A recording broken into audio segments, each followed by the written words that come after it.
Hey everyone, today I'm going to be going over a quick and dirty tutorial on how to activate in Bolt Action and generally going over the alternating activation system within Bolt Action.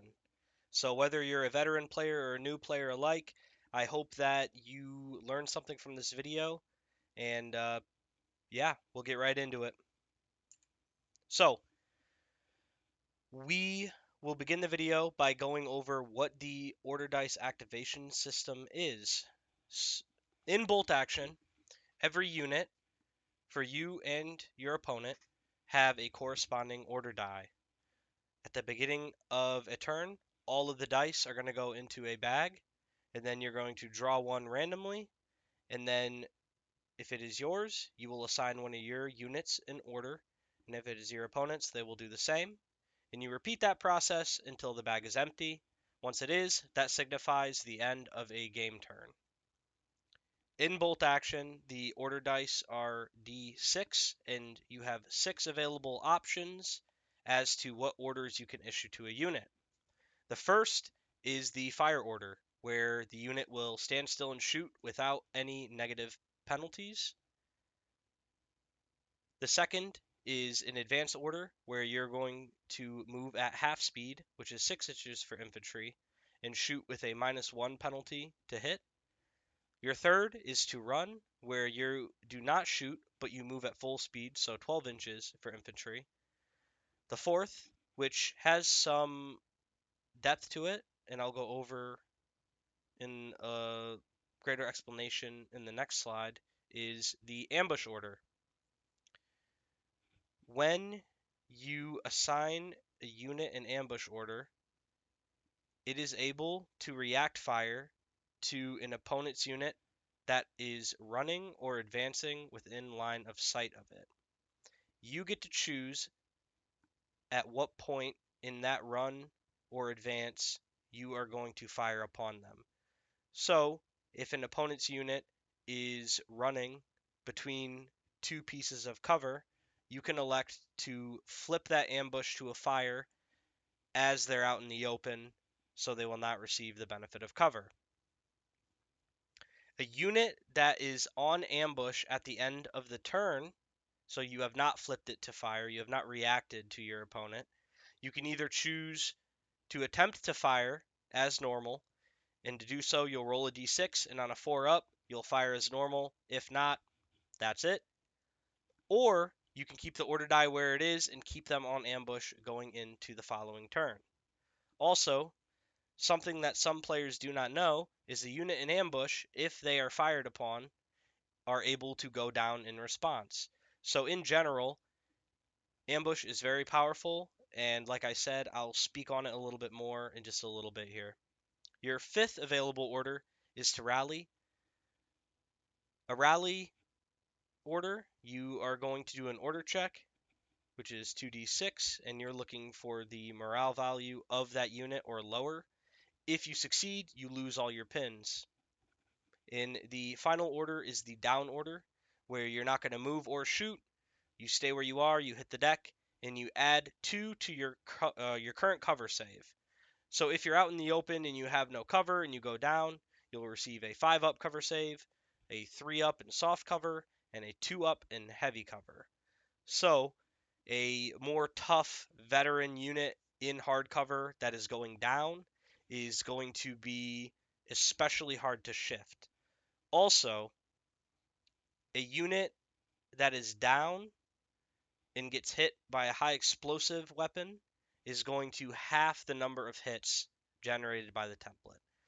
So let's say that a unit gets hit by a medium mortar, which is a 2-inch template.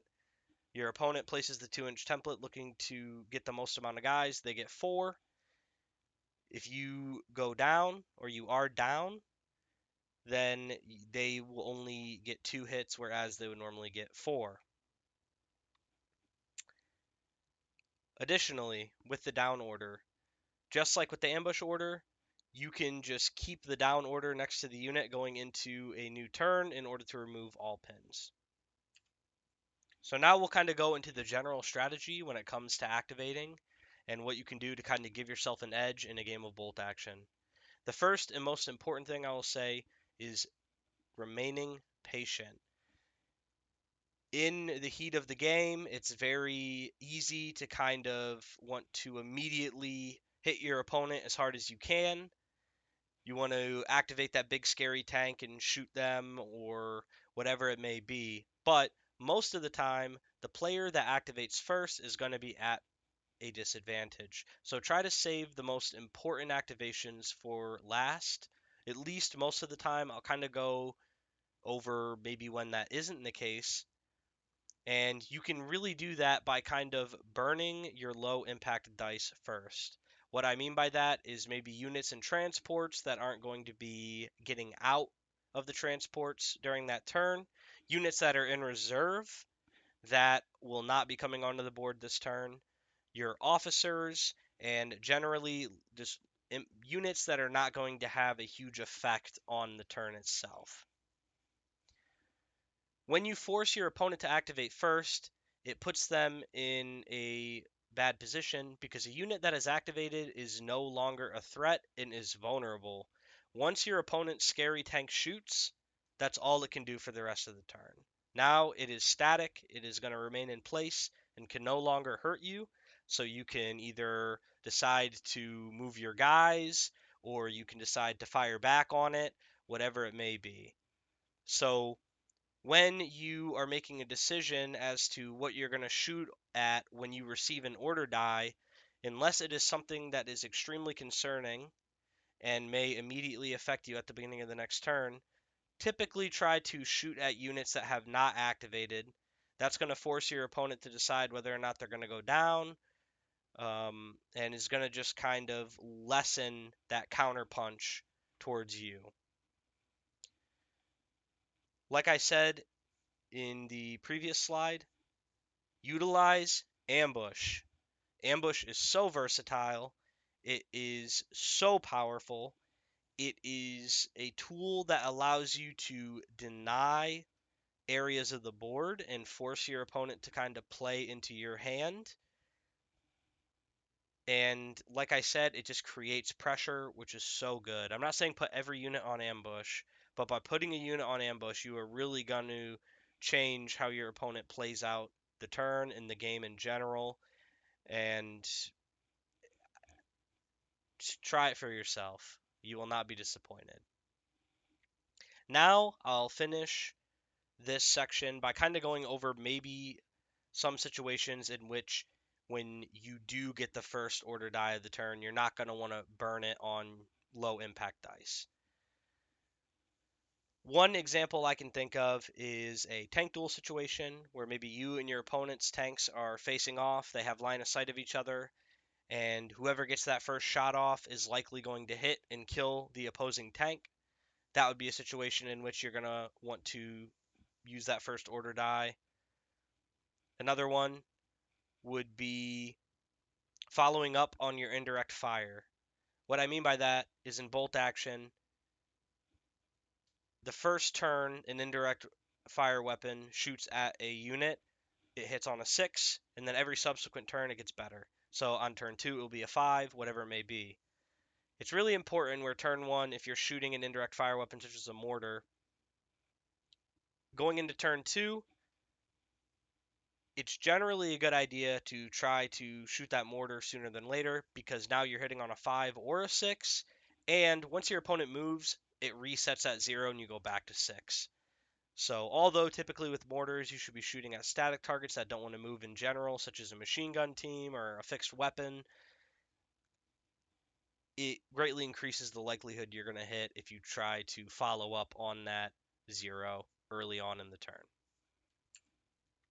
The final thing I'll go over is the UMen Snap 2 action within Bolt Action and kind of how that works and when you should use it. So, what Snapping 2 effectively does is it provides you with a force concentration tool with your officers. What I mean by that is, in summary, Snap 2 allows an officer to issue multiple orders at once.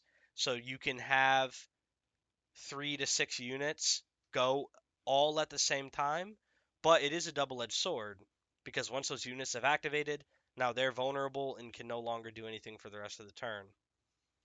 Quickly going over the differences between platoon commanders and company commanders and how they snap to.